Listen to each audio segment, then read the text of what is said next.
Okay, so next thing to take a look at is the next section, which is expressing units. Okay, so units are incredibly important. Units are going to give you so much information, and it's really important that we understand how to use them. So first of all, let's talk about the different types of units because we are going to use the SI system of units. This is the metric system.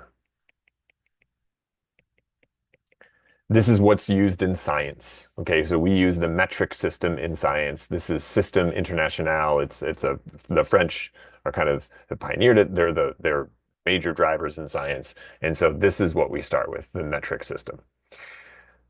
The imperial system is what we use in the US. Okay, so I'm going to refer to it a couple of times and then I'm just going to completely ignore it because it's irrelevant in the scientific fields. So we start with a set of what we call base units.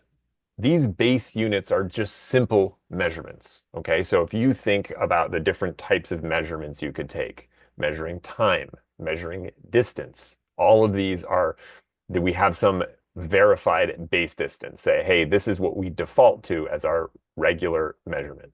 So in the SI system, mass is measured in kilograms or grams. We do see a lot of grams measurements, but the kilogram is the standard base unit. Okay, so kilograms is what we use in mass.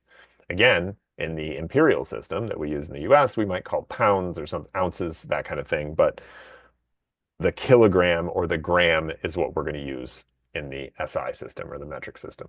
Length is measured in meters.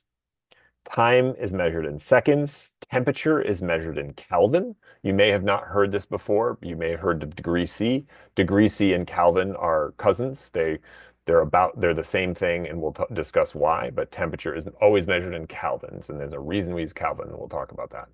And then the amount of substance. We're not going to get to it right away, but a mole. A mole is a quantity or a count of the amount of a substance. So these are our base units. They're the simplest way to measure something. If I want to measure a distance, like that's it. We're going to talk about more complicated stuff later, but these base units are kind of what we start with, right? The simplest measurements that we can make. Okay. The metric system uses a system of prefixes where if I want to grow a number or make a number bigger or smaller, instead of changing the measurement, I'm just going to add a prefix to it. Okay. So let's talk for the last time, let's talk about the imperial system, right? You're going to measure your own weight, how much you weigh, you step on a scale and you read it in pounds, right? You are not going to get up there and measure yourself and say, oh, I'm this many ounces, right? I guess unless you're a baby. So you instead of changing from pounds to ounces, right, the metric system is just going to use a prefix. So instead of saying, hey, you're this many kilograms, they're going to say you're this many grams. That's a step down. Okay, so by changing and it keeps the numbers nice. Okay, it keeps the numbers reasonable. If I traveled 70 miles to work, right? I am not going to say I traveled, I'm not going to, no idea what the math is there. I'm not going to say I traveled, 150,000 feet to work, right? That seems strange. Like, why would I measure that large distance in feet, right? So the point of a prefix is to kind of simplify the number and to kind of put context in kind of the size of something. So we have a handful of different prefixes. The ones that are important, the ones that are used the most in science, at least in chemistry, we use kilo. We definitely use kilo, which represents 1,000 of a base unit. So 1,000 meters is equivalent to 1 kilometer, right? Or 10 to the third. 10 to the third meters, there are 1,000 meters in a kilometer. Things that shrink a substance or shrink a size. We're going to use most of these. We're going to know most of these, but these are the ones that we use most often. So a centi is 100 centimeters in a meter. A milli, 1,000 millimeters in a meter. Micro, 10 to the 6, 100,000, right? Okay, so a couple of ways to think about this, by the way. If you look at the very first one, a decimeter or a deci unit, right? The abbreviation. How many years in a decade? 10. There are 10 decimeters in a meter. How many years in a century?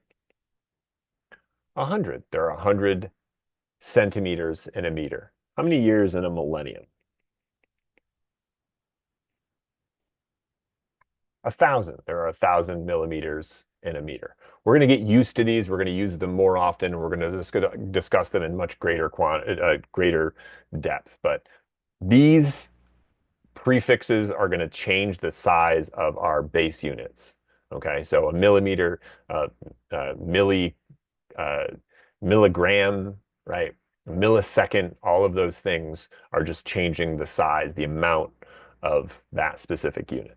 So we're going to come back to that when we look at them. But let's take a gander at kind of these units in and of themselves. We don't have a whole lot to write here, just kind of lamenting or talking about these different things. So meter is the base unit for length. It originally, so all of these measurements, all of these base units were originally measured in a certain kind of way. So the length was originally at 1 meter was based on the distance, 1/10 millionth of the distance from the North Pole to the equator. Okay. But now if we become an interplanetary species and we go elsewhere, we want to be able to measure and recreate a meter. Well, we don't have a North Pole and an equator, at least not the same one that we do on Earth, so we need a way to do it. So we actually measure uh, it is now the distance light travels in a vacuum in 1/300 millionth of a second, and that's the speed of light. So we can recreate this and we can create a meter stick or a meter stick or in essentially in the universe if we needed to. So now everything is based on something scientific, so we can recreate it anywhere in the universe. A kilogram is actually originally defined as a cube of water, exactly zero point 0.1 meter per side. There becomes a little bit of an issue. And actually in France, they have the original measurement, which is this cylinder of platinum, which was exactly a kilogram. And they actually made a bunch of these and they sent them to all of the different continents. And there's a cool little Vox article and a Vice article on this. So it's actually worth checking out. Now it's based on the on Planck's constant, and it's a pretty neat thing. Time is measured in seconds, and so we measure time in seconds, and it's the amount of now it's measured as the amount of time it takes a cesium atom to vibrate a certain amount. Okay, so now that we have looked at all of these base units, these simple measurements, a distance, a time, all those things. Now we're going to look at derived units. A derived unit is just simply performing math on a unit. You don't really need to know these as much, but understand where they came from. Math performed on a unit. What I mean by that is if you look in the room you're in right now and I ask you, hey, what's the area of the floor? You would say, well, the area is measured length times width. Okay, we could do that. How would you measure a length in our base units? Well, it's going to be measured as meters. How would you measure a width? Well, that's going to also be measured as meters. So when I take a meter times a meter, I now have a new unit of meters squared. This is our derived unit. We just multiplied two of the base units together, meter times meter, length times length, right? And I now have the derived unit. So anytime you see meters squared or centimeters squared or any distance squared, we now know how to do area. So that's the area of whatever you're looking at. So we can use these base units and kind of put them together in some sort of significant way, some sort of interesting way. Volume. Well, we know that the volume is going to be measured as length times width times height, which is meter times meter times meter, which is going to give us meters cubed. So any distance cubed is going to be representative of a volume. Okay. And we can keep doing this and we can perform them. Now let's use something other than distance. How about velocity? Well, velocity is something that you measure in your car, miles per hour. That's distance over time. But if we want to do it correctly to the SI system, distance is measured in meters Time is measured in seconds. There we go. There's my derived unit, meters per second. And we can just keep going with this. And now we can use this last one. We're going to use, hey, let's use velocity, a derived unit, in our energy calculation. So we know mass is measured in kilograms times, and we have velocity squared, and velocity was meters per second squared. So we're going to put this all together. You end up with kilograms times meters squared all over second squared. We're never going to get this fancy, but the idea is I took some derived unit that I already knew and I performed more math on it. So that's how we get these derived units to actually kind of come together. Okay? So that's the idea. And there's plenty that you can think of. Acceleration, for example, meters per second squared is when we're talking about gravity, if you ever take physics. So volume is a derived unit, and it's the one that we use the most in terms of derived units.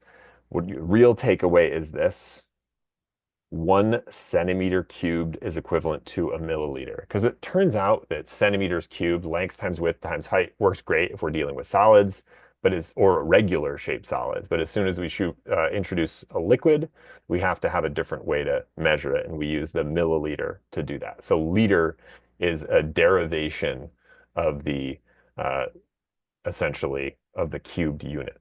So notice that their prefixes are not the same, so it's important that you kind of know 1 centimeter cubed is equivalent to 1 milliliter.